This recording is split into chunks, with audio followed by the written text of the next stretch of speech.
I am Lady Aska, and today we continue our Vroid clothing series. I realized that this topic is a bit bigger, and I will split it up in more than 2 parts to make it easier to understand certain details. Today we focus on pattern making, as this is the first step to make your vision for an outfit a reality. We start with a completely new outfit that I wanted to make for a while already. The design starts with a tight trouser at the bottom, but I will pick some shoes first that will fit better than the current ones.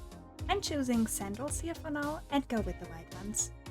First I thought about using one of the actual trousers to make the bottom half, but the pantyhose option was already as tight to the body as I wanted it to be, so I opted for this one.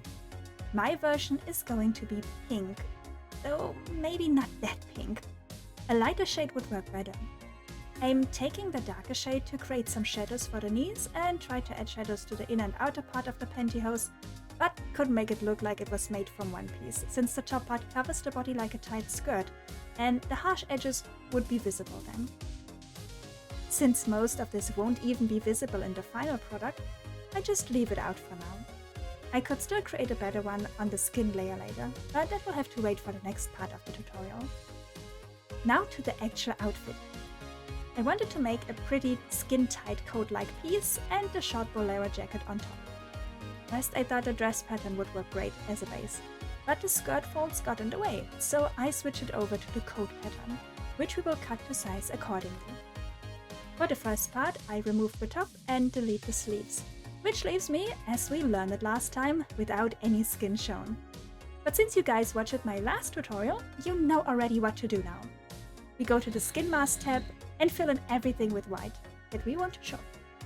Next we switch back to our pattern and start deleting parts from the top, so we can create a nice bust piece.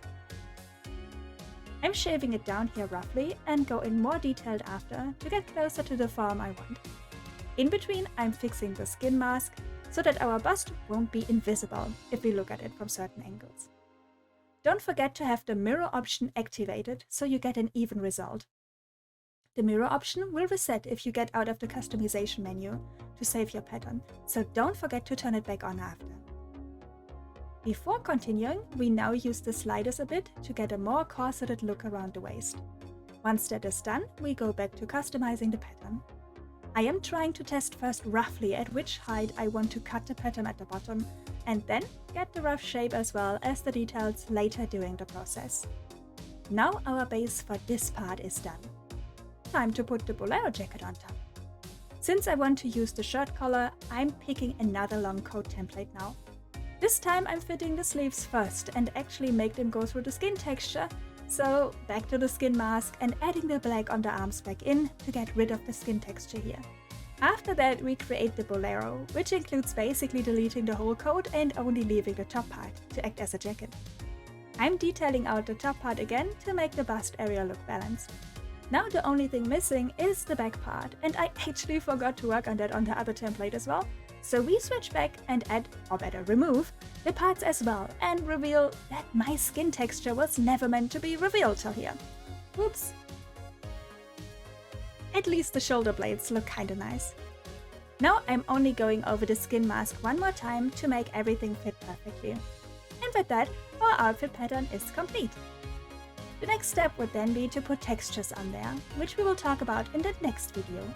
I hope you can use this knowledge to create your own custom pattern and that you have a wonderful day.